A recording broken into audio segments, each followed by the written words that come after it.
Hello friends, आज का topic हमारा फॉर वीक बेस इलेक्ट्रोलाइट्स के लिए हमें यहाँ पर कांस्टेंट की वैल्यूज कैलकुलेट करनी है, के की वैल्यू यहाँ पर कैलकुलेट करनी है। तो इसके लिए हम क्या ले रहे हैं, आपकी वीक इलेक्ट्रोलाइट लिया है मैंने बेस वाला, ठीक है, BOH लिया, जो कि आयनाइज होने के बाद आपके कन्वर्ट होगा B plus and OH minus.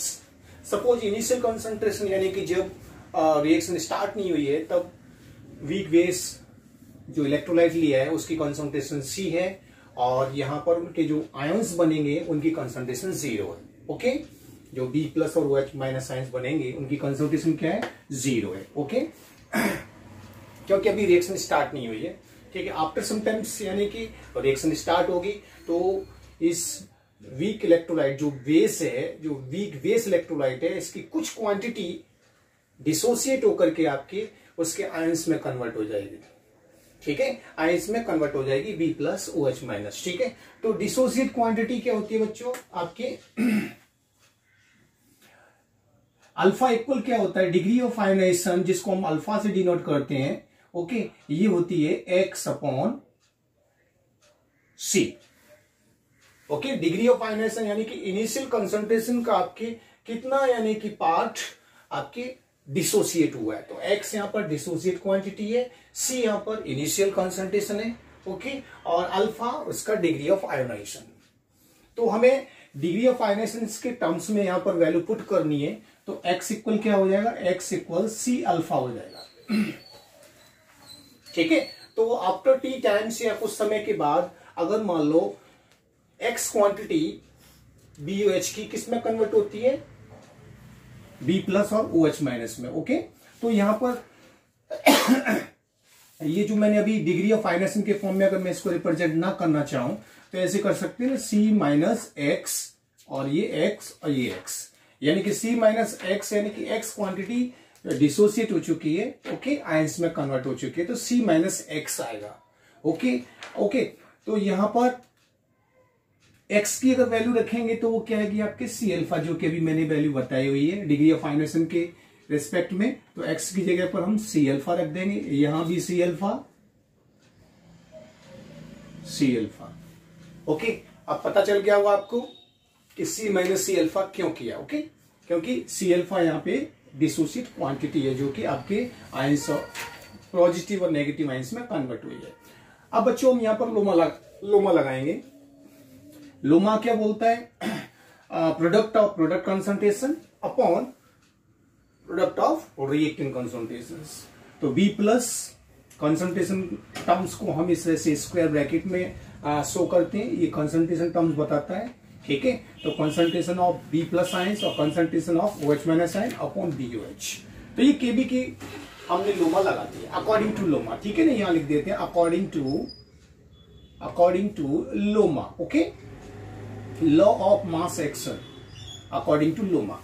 तो ये वैल्यू रख दी हमने, B प्लस की जगह C अल्फा, OH माइनस की जगह C अल्फा और C minus C alpha. Okay, ये हो जाएगा C स्क्वायर अल्फा स्क्वायर, यहां से C कॉमन लिया तो C 1 माइनस अल्फा आ जाएगा, C से C कट हो गया तो ऊपर आपकी न्यूमरेटर में आपकी एक C रहेगा, तो C alpha square upon 1 minus alpha आ जाएगा। सपोज मान लीजिए कि डिग्री ऑफ आयनाइजेशन बहुत ही कम हो रहा है, डिग्री ऑफ आयनाइजेशन बहुत कम है, 1 से बहुत कम है मान लीजिए, ठीक है। तो 1 माइनस अल्फा की वैल्यू क्या करेंगे हम, एक कंसीडर करेंगे ना, ठीक है ना। ओके, मान लो कोई एक टैंक है, उसमें बहुत सारा पानी भरा हुआ है और उसमें से मैंने एक मुट्ठी पानी या चुल्लू पानी ले लिया, तो उसके लेवल पे कोई फर्क पड़ेगा क्या, नहीं, उतना ही रहेगा ना। जैसे मान लो 100 लीटर लिया है मैंने, उसमें से एक चुल्लू पानी निकाल लिया, तो क्या वो कम हो जाएगा क्या, थोड़ा ही सा तो कम होगा ना, तो अप्रोक्सीमेट उसे हम 100 ही कंसीडर करेंगे ना। तो इसी तरह से अल्फा बहुत कम है तो 1 माइनस अल्फा करोगे तो अप्रोक्सीमेट 1 ही आएगा आपके। तो 1 माइनस अल्फा की जगह मैंने 1 रख दिया, तो आपके KB इक्वल क्या आ गया, C अल्फा स्क्वायर, तो KB equal C alpha square. Okay, इसको डिग्री ऑफ आयनाइजेशन के टर्म्स में लिया तो रूट KB बाई C हो जाएगा। ओके, तो इससे से आपके फॉर वीक बेस इलेक्ट्रोलाइट के लिए अल्फा की वैल्यू ये आ चुकी है। यहां KB किसको शो कर रहा है, KB शो कर रहा है यानी कि आपके जो वीक बेस है, ठीक है ना, उसके कांस्टेंट को शो करता है। अब देखिए इंडिविजुअली हम यहां पर कुछ पॉइंट डिस्कस करते हैं। मुझे पूछा जाए कि भाई OH आयन की कंसंट्रेशन कितनी होगी, तो आप क्या करोगे, OH ion concentration equal Cl5, यही थे ना, ठीक है। आफ्टर सम टाइम्स जो डिसोसिएशन हो गया उसमें आपके OH माइनस आयन की कंसंट्रेशन कितनी है, C अल्फा है, C अल्फा रख दिया, ओके। C अल्फा की जगह मैंने अभी जो वैल्यू निकाली है वो पुट की, और फाइनली हमारा C अल्फा क्या जाता है, √kBc आ जाता है, ओके। न्यूमेरिकल में बहुत ये छोटी छोटी चीजें बहुत हेल्प करेंगे, आपसे पूछ सकता है वो कि calculate the OH ion concentration, उसमें आपको Kb और C की वैल्यू वो दे देगा, तो डायरेक्टली आप निकाल सकते हो इस फॉर्मूले के यूज करके।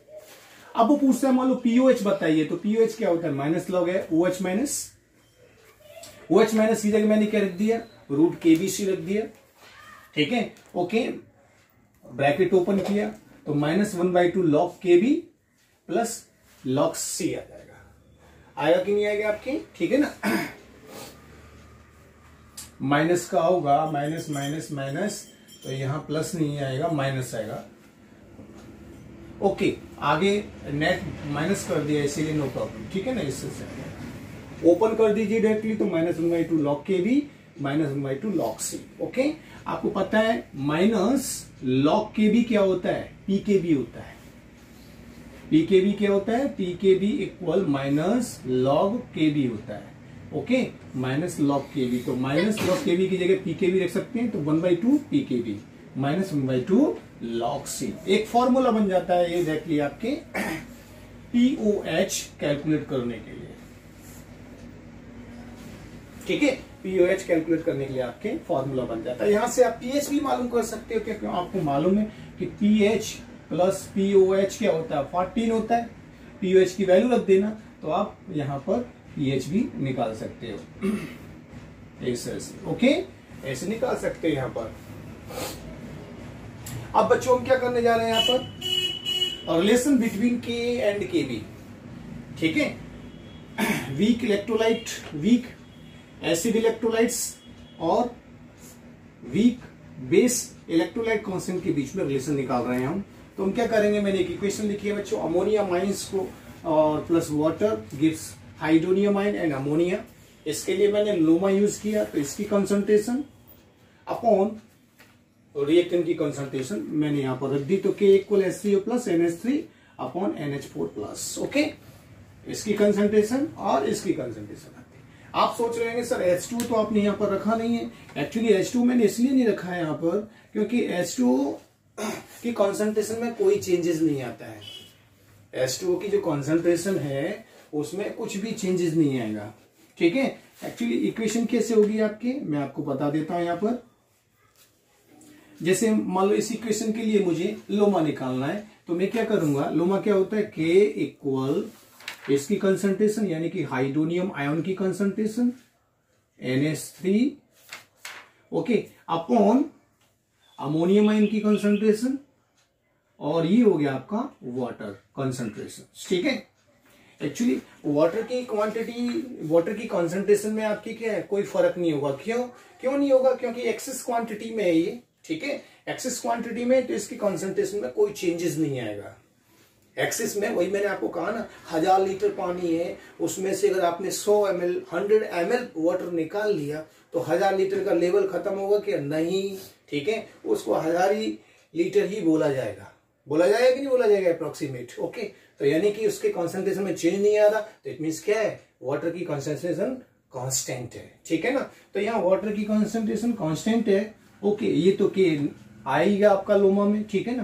तो क्या करेंगे हम, K H2O equal H3O plus NH3 upon NH4 plus H2, इससे देखो ये भी कांस्टेंट, ये भी कांस्टेंट, तो इससे एक नया कांस्टेंट बन जाएगा, और वो क्या होगा, Ka, ठीक है। वो Ka क्यों लिया, क्योंकि हम वीक इलेक्ट्रोलाइट का यहाँ पर आयनाइजेशन कर रहे हैं, ठीक है, इसीलिए K लिया, ओके। तो यहाँ Ka हो जाएगा, K इक्वल क्या हो गया, ये वैल्यू आ गई, वही वैल्यू मैंने देखो यहाँ लिखी हुई है, K इक्वल दिस, ठीक है। तो इससे से आती है, तो वाटर हम कंसीडर नहीं करेंगे क्योंकि वो कांस्टेंट है, उससे एक नया कांस्टेंट बनता है Ka। इसी तरह से आपकी ये वाली रिएक्शन है,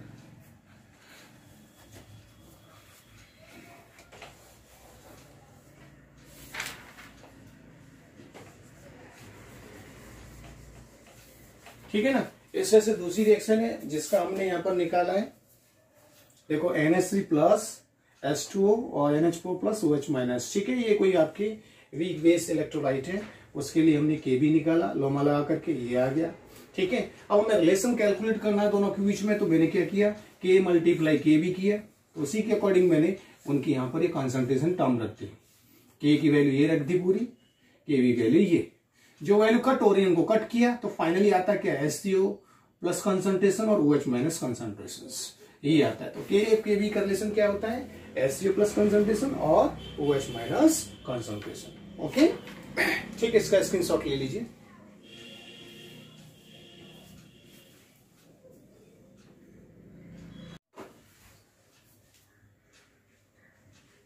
तो यहां पर रिलेशन आता है K मल्टीप्लाई Kb। एक्चुअली अभी हमने स्टडी किया था Ka multiply Kb equal H plus concentration, मतलब यानी कि H3O plus concentration, hydronium ion concentration और OH माइनस कंसंट्रेशन। ओके, और हाइड्रोनियम आयन कंसंट्रेशन और OH माइनस कंसंट्रेशन का जो प्रोडक्ट है वो Kw के इक्वल होता है। ओके, ठीक है ना। तो जिस Kw को हम बोलते हैं आयनिक प्रोडक्ट ऑफ वाटर बोलते हैं। अब इसमें मैंने लेफ्ट हैंड साइड और राइट हैंड साइड दोनों साइड में मैंने लॉग K का मल्टीप्लाई किया है, तो ये माइनस लॉग K, ओके, फिर minus log Kb equal minus log Kw आ जाएगा इधर। ओके, तो माइनस लॉग K इक्वल होता है Pk होता है, ठीक है, और माइनस लॉग Kb होता है Pkb, बीच में पॉजिटिव साइन आएगा, इक्वल माइनस लॉग Kw होता है Pkw। तो एक रिलेशन निकल आया आपके बच्चों, Pka प्लस Pkb और Pkw में। ओके, एक्चुअली क्या है, ये रिलेशन हमारा आ चुका है 25 डिग्री सेल्सियस पर बच्चों वाटर में प्रेजेंट जो H प्लस आयन कंसंट्रेशन है और OH माइनस आयन कंसंट्रेशन है, उनकी जो वैल्यू है वो 10⁻⁷ मोलैरिटी होती है। ठीक है, दिस टेम्परेचर पर। ओके, अगर टेम्परेचर हमने चेंज कर दिया तो उसकी जो वैल्यू है वो चेंज हो जाएगी, कंसंट्रेशन टर्म्स चेंज हो जाएगी। जैसे 90 डिग्री सेल्सियस पर, एट 90 डिग्री सेल्सियस पर वाटर में प्रेजेंट जो H प्लस और OH आयंस हैं उनकी जो कंसंट्रेशन है वो 10⁻⁶ मोलैरिटी होती है। लेकिन हम 90 डिग्री सेल्सियस पर तो कोई एक्सपेरिमेंट करते ही नहीं है, हमारा जो भी एक्सपेरिमेंट होता है वो अप्रोक्सीमेट रूम टेम्परेचर पर होता है, तो इसीलिए हम यही कंसंट्रेशन कंसीडर करते हैं H प्लस आयंस और OH आयंस के। ठीक है, अभी आपने स्टडी किया था कि Kw इक्वल क्या होता है, H प्लस आयंस और OH माइनस आयंस का प्रोडक्ट होता है। ठीक है ना, तो इसकी भी 10⁻⁷ है, मल्टीप्लाई इसकी भी मोलैरिटी 10⁻⁷ है, तो कितना हो गया टोटल 10⁻⁴। तो Kw की वैल्यू कितनी आ गई 10⁻⁴। तो वो वैल्यू मैंने यहां रख दी है 10⁻⁴ मोलैरिटी। Pkw क्या होता है आपकी, माइनस लॉग Kw होता है, Kw की जगह मैंने क्या रख दिया 10⁻⁴। आगे सॉल्व किया 14 लॉग 10 यानी कि Pkw आ गया 14 आ गया। ओके, Pkw क्या आ गया 14 आ गया। इस Pkw की वैल्यूज हम यहां पर रखेंगे। ओके, तो क्या हो जाएगा, ये रिलेशन आ जाता है एक नया, Pk प्लस Pkb इक्वल 14। अगर आपको Pkb की वैल्यू मालूम है तो आप Pka की वैल्यू मालूम कर सकते हैं इस फॉर्मूले से। तो ये तो बात हुई आपके इस तरह से आयनिक प्रोडक्ट Pk और Pkb के रिलेशन के बीच में रिलेशन। अब हम यहाँ पर कुछ पॉइंट स्टडी करने जा रहे हैं, एक्सप्लेनेशन ऑफ वाटर। ठीक है, जैसा कि अभी हमने रिसेंटली स्टडी किया कि वाटर की जो नेचर होती है वो क्या होती है, न्यूट्रल होती है। ठीक है, क्यों, क्योंकि H plus ion concentration water में प्रेजेंट जो H प्लस आयन कंसेंट्रेशन और OH माइनस आयन कंसेंट्रेशन की जो वैल्यूज है 10⁻⁷ होती है एट 25 डिग्री सेल्सियस पर। ठीक है, तो इससे जो pH और जो POH निकलेगा उसकी वैल्यू भी क्या होगी, कितनी होगी, सेम होगी कि नहीं होगी, ये निकाल सकते हैं। ठीक है, तो इससे से pH इक्वल POH होता है, इसलिए वो नेचर में न्यूट्रल होता है। नेक्स्ट पॉइंट आपकी है number of H2O molecule in 1 litre water equal. ठीक है ना, हमें नंबर ऑफ मोल्स निकालनी है 1 लीटर वाटर में। ठीक है ना, तो क्या करेंगे, 1 लीटर वाटर है वो आपकी कितना 1000 ml के इक्वल होता है। ओके, तो 1000 ml क्या होगा, 1000 ग्राम के इक्वल होगा। क्यों, क्योंकि वाटर की जो डेंसिटी है वो 1 होती है, इसलिए जो वॉल्यूम है वाटर का वो उसके मास के इक्वल होता है। ओके, तो मैंने यहाँ रख दिया अमाउंट ऑफ वाटर यानी कि 1000 ग्राम अपॉन मोलर मास 80, सॉल्व किया तो 55.5 मोल्स आते हैं। तो यानी कि 1 लीटर वाटर में वाटर की जो मोल्स हैं वो कितने होंगे, 55.5 मोल्स होंगे। ठीक है बच्चों, तो यहाँ पर एक पॉइंट ये डिस्कस होता है। दूसरा पॉइंट क्या है, मोलर कंसंट्रेशन ऑफ वाटर, जो हमने अभी निकाला, जस्ट निकाला कि नहीं निकाला। डी पॉइंट क्या, आपकी number of H2 molecules in water 1 litre water. ठीक है, आपको मालूम है कि किसी भी सब्सटेंस के 1 मोल में Na मॉलिक्यूल्स होते हैं। अगर मॉलिक्यूल लिया, मॉलिक्यूल का मोल हमने लिया तो उसमें उसके नंबर ऑफ मॉलिक्यूल्स क्या होंगे, Na होंगे। ठीक है ना। ओके, तो 1 mole of water molecule water consist Na molecules, लेकिन वाटर के हमारे पास कितने मोल्स हैं, 55.5 1 लीटर में। तो कितने मॉलिक्यूल्स होंगे, मल्टीप्लाई यानी कर दीजिए, तो ये नंबर ऑफ वाटर मॉलिक्यूल्स आ जाएंगे आपके। ठीक है ना, 1 लीटर वाटर में। ओके, नेक्स्ट पॉइंट है आपके number of H plus ions और OH ions are in 1 litre water. तो देखिए number of H plus ions 10⁻⁻7 Na होते हैं, क्योंकि H प्लस आयन की कंसंट्रेशन कितनी है, 10⁻7 होती है।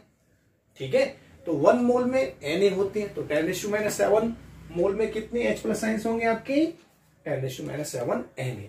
सिमिलरली वही फंडा OH आयंस के लिए भी होगा, उसमें भी इसी तरह से होगा। ठीक है, तो यहां पर हमने इंडिविजुअली आयंस की नंबर्स यहां पर निकाल दिए। ओके, अभी ये रिलेशन देखो, बहुत ही अच्छा स्टेटमेंट है ये निकालने जा रहे हैं हम। In water number of H2 molecule और number of H plus ions के बीच में हम रेशियो निकाल रहे हैं। ठीक है, तो देखिए नंबर ऑफ H2 मॉलिक्यूल्स आपको पता है कितने होते हैं, ये होते हैं 1 लीटर में। 1 लीटर में आपकी कितनी होती है, H2 मॉलिक्यूल इतने होते हैं, और number of H plus ions 1 litre में कितने होते हैं, इतने होते हैं। OH आयंस भी लिख सकते हो आप। ठीक है, इतने होते हैं। ओके, तो Na से Na कट हो जाएगा, Na से Na कट कर देंगे हम, तो बचा क्या, 55.5 रेशियो 10⁻⁻7। इसको हम इधर लेके आए तो ये पॉजिटिव में हो जाएगी वैल्यू, तो 55.5 मल्टीप्लाई 10⁻7 रेशियो 1। यानी कि कहने का मतलब क्या है, बहुत ही इंपॉर्टेंट है, एक तरह से ये स्टेटमेंट बनता है इससे। ठीक है ना, और वो स्टेटमेंट क्या है कि 1 H प्लस आयन, ये 1 देखो H प्लस आयन कितना 1, और ये आपके कितने नंबर ऑफ H2 मॉलिक्यूल्स। तो 1 H plus ion is obtained from 55.5 multiply 10⁻7 H2 molecules. ठीक है ना, यानी कि इतने वाटर मॉलिक्यूल से आपका एक H प्लस आयंस बनता है या ऑब्टेन्ड होता है। OH का स्टेटमेंट भी वही ले सकते हो कि इतने नंबर ऑफ मॉलिक्यूल से 1 OH आयन ऑब्टेन होता है। ठीक है, तो बहुत ही धांसू यानी कि पॉइंट है ये, यानी कि इतने वाटर के मॉलिक्यूल होंगे तब आपको एक H प्लस आयंस मिलेगा। ओके, ठीक है, फटाफट स्क्रीनशॉट ले लीजिए।